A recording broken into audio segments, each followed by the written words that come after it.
ಶಾಸಕ ಪ್ರೀತಂ ಗೌಡ ಅವರ ಮನೆ ಮೇಲೆ ಕಲ್ಲು ತೂರಾಟ ಆಗಿದ್ದಂತ ಪ್ರಕರಣಕ್ಕೆ ಸಂಬಂಧಪಟ್ಟಂತೆ ಮುಖ್ಯಮಂತ್ರಿ ಕುಮಾರಸ್ವಾಮಿ ಮಹಾಭಾರತದ ಶಕುನಿ. ಮುಖ್ಯಮಂತ್ರಿ ಕುಮಾರಸ್ವಾಮಿ ಇದಾರಲ್ಲ, ಅವರು ಮಹಾಭಾರತದ ಶಕುನಿ ಇದ್ದಂತೆ ಅಂತೆ. ಈ ಹೇಳಿಕೆಯನ್ನು ಯಾರು ಕೊಟ್ಟಿರೋದು? ಸಂಸದ BY ರಾಘವೇಂದ್ರ. ಶಿವಮೊಗ್ಗದಲ್ಲಿ ಸಂಸದ BY ರಾಘವೇಂದ್ರ ಕೊಟ್ಟಿರುವಂತಹ ಹೇಳಿಕೆ ಇದು. ಶಾಸಕ ಪ್ರೀತಂ ಗೌಡ ಮೇಲಿನ ದಬ್ಬಾಳಿಕೆಯನ್ನು ನಾವು ಸಹಿಸೋದಿಲ್ಲ, ಇದು ಅವರು ಮುಂದುವರೆದ ಭಾಗವಾಗಿ ಹೇಳಿರೋದು. ಅವರ ಮನೆ ಮೇಲಿನ ದಾಳಿಯನ್ನು ನಾವು ಸಹಿಸೋದಿಲ್ಲ. ಆಮೇಲೆ ಬಹುಮತ ಇಲ್ಲದೆ ಹೋದ್ರೂ ಸಹ ಸರ್ಕಾರ ಮಾಡಿ ಬಂಡತನವನ್ನ ತೋರಿದ್ದಾರೆ.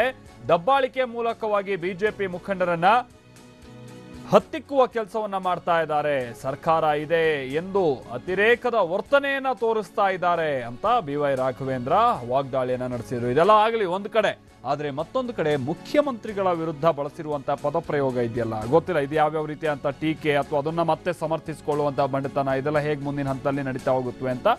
ಇದು ಮಹಾಭಾರತದ ಶಕುನಿ ಇದ್ದಂಗೆ ಅಂತೆ. ಯಾರು? ಮುಖ್ಯಮಂತ್ರಿ HD ಕುಮಾರಸ್ವಾಮಿ ಅವರು.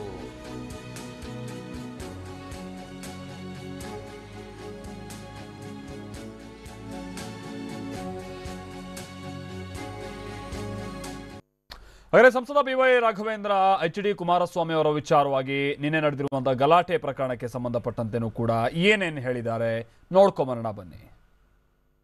ನಾಳೆ ವಿಧಾನಸಭಾ ಅಧಿವೇಶನದಲ್ಲಿ ಇವತ್ತು ಅಕಸ್ಮಾತ್ ಸರ್ಕಾರಕ್ಕೆ ಓಟನ್ನು ಹಾಕೊಂಡ ಮೇಲೆ ಸೋಲಾಗಬಹುದು ಅಂತೇಳಿ ಭಯದಿಂದ ಸನ್ಮಾನಿಸಿದ ಸಭಾಪತಿಗಳು, ಗೌರವಿತ ಸಭಾಪತಿಗಳು ಗೌರವದಿಂದ ಈ ನಾಡನ್ನು ನಡೆಸಿಕೊಳ್ಳುವಂಥ ಕೆಲಸನ ಮಾಡಿದ್ದಾರೆ.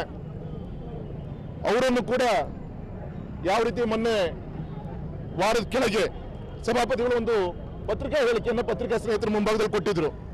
10 ಜನ ಅಲ್ಲ 20 ಜನ ಶಾಸಕರು ರಾಜೀನಾಮೆಯನ್ನು ಕೊಟ್ಟರು ಕೂಡ ನಾನು ಸ್ವೀಕಾರ ಮಾಡ್ತೀನಿ ಅಂತ ಹೇಳುವಂಥ ಪ್ರಯತ್ನ ಮಾಡಿದ್ರು. ಅಂದ್ರೆ ಆ ವಿಷಯ ಇರ್ಬೋದು, ಅವರ ಸರ್ಕಾರದ ಉಳುಕೆಗಳನ್ನು ಮುಚ್ಕೊಳ್ಳುವಂಥ ಪ್ರಯತ್ನ ಇರ್ಬೋದು. ಈ ರೀತಿ ಪ್ರಯತ್ನ ಮಾಡಿ ಅವರೇ ಗೌರವಂತ ಸಭಾಧ್ಯಕ್ಷರ ಹೆಸರನ್ನ ಪತ್ರಿಕಾ ಮುಖಾಂತರ ಚರ್ಚೆ ವಿಷಯ ಆಗಿ ಬಿಡುವಂತ ಒಂದು ಪ್ರಯತ್ನವನ್ನ ಮಾಡಿ ಈ ರೀತಿ ಒಂದು ಶಕುನಿ ರಾಜಕಾರಣವನ್ನ ಮಾಡ್ತಾ ಇರೋದು ನಮಗೆಲ್ಲರೂ ಕೂಡ ಗೊತ್ತಂತ ವಿಷಯ. ಎರಡನೇ ಭಾಗವಾಗಿ ನಿನ್ನೆ ಶಾಸಕರ ಮನೆ ಮೇಲೆ ಗುಂಡಾಗಿರಿ ಮಾಡಿಸುವಂತ ಪ್ರಯತ್ನವನ್ನು ಮಾಡ್ತಾ ಇದ್ದಾರೆ.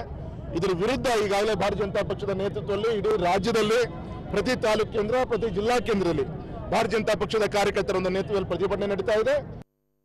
ಓಕೆ, ಸಂಸದರ ಪ್ರಕಾರವಾಗಿ ಮುಖ್ಯಮಂತ್ರಿಗಳು ಶಕುನಿ ರಾಜಕೀಯ ಮಾಡ್ತಾ ಇದಾರಂತೆ. ಅಂದ್ರೆ ಮಹಾಭಾರತದಲ್ಲಿ ಶಕುನಿ ಕ್ಯಾರೆಕ್ಟರ್ ನಾವು ಗಮನಿಸ್ತಾ ಇರ್ತೀವಲ್ಲ, ಆ ಕಡೆ ಫಿಟ್ಟಿಂಗ್ ಇಟ್ಟು ಈ ಕಡೆ ಫಿಟ್ಟಿಂಗ್ ಇಟ್ಟು ಗಲಾಟೆ ಆಡಿಸುವಂಥದ್ದು ಈ ಥರದ್ದೆಲ್ಲ ಅಂತ ಬಹುಶಃ ಇವ್ರ ಪ್ರಕಾರ ಕುಮಾರಸ್ವಾಮಿ ಆ ಥರ ರಾಜಕೀಯ ಮಾಡ್ತಾ ಇದ್ದಾರೆ ಅಂತ ಕಾಣಿಸುತ್ತೆ ಇವ್ರ ಪ್ರಕಾರವಾಗಿ.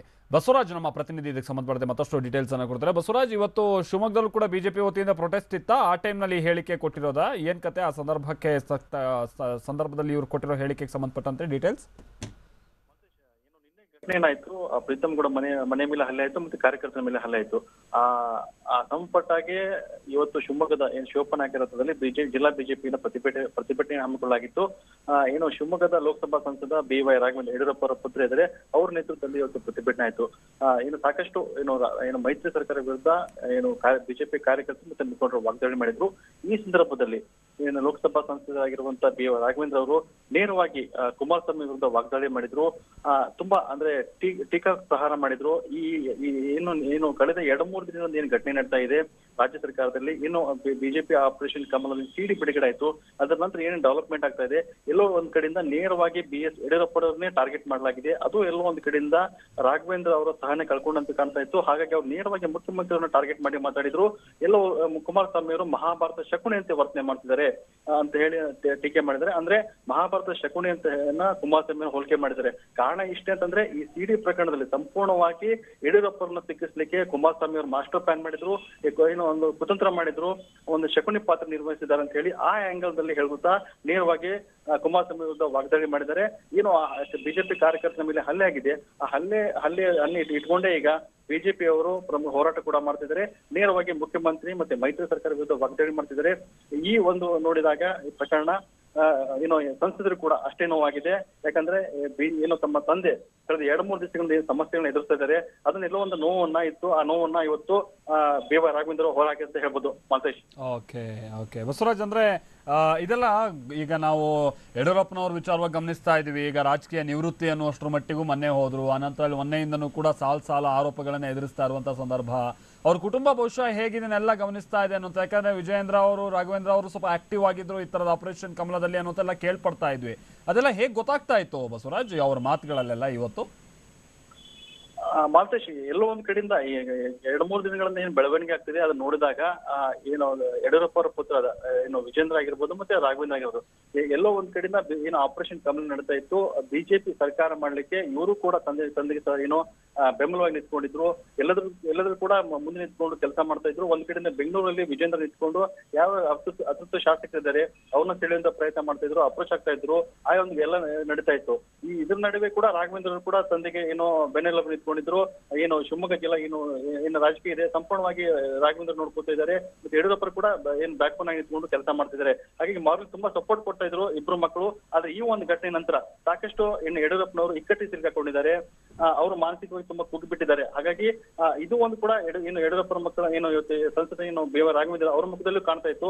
ಎಲ್ಲೋ ಒಂದ್ ಕಡೆಯಿಂದ ಅವ್ರಿಗೂ ಕೂಡ ಸಾಕಷ್ಟು ನೋವಾಗಿದೆ. ಇದರಿಂದ ತಮ್ಮ ತಂದೆಗೆ ಎಲ್ಲೋ ಒಂದ್ ಕಡೆಯಿಂದ ಹಿನ್ನಡೆ ಆಗಿದೆ. ಸೊ ಹಾಗಾಗಿ ಅವರು ಕೂಡ ಏನು ಅಖಾಡಕ್ಕೆ ಇಳಿದು ತಮ್ಮ ತಂದೆ ಪರವಾಗಿ ಕೂಡ ಹೋರಾಟಕ್ಕೆ ಮುಂದಾಗುವಂತ ಎಲ್ಲ ರಕ್ಷಣೆ ಕೂಡ ನೀಡಿದ್ದಾರೆ. ಅಂದ್ರೆ ತಮ್ಮ ತಂದೆನ ರಾಜಕೀಯವಾಗಿ ಉಳಿಸ್ಕೊಳ್ಳಿಕ್ಕೆ ಏನು ಬೇವ ರಾಘವೇಂದ್ರ ಅವರು ಕೂಡ ಸಾಕಷ್ಟು ಒಂದು ಹರಸಾಹಸ ಪಡ್ತಾ ಇದ್ರು, ಏನು ಟೀಕಾ ಪ್ರಹಾರ ಮಾಡ್ತಿದ್ರು. ಎಲ್ಲೋ ಒಂದ್ ಕಡೆಯಿಂದ ಮೈತ್ರಿ ಸರ್ಕಾರ ಮತ್ತೆ ಕುಮಾರಸ್ವಾಮಿ ಅವ್ರನ್ನ ಟಾರ್ಗೆಟ್ ಮಾಡಿ ಮಾತಾಡ್ತಿದ್ರು. Maltesh, okay, thank you Basavaraj.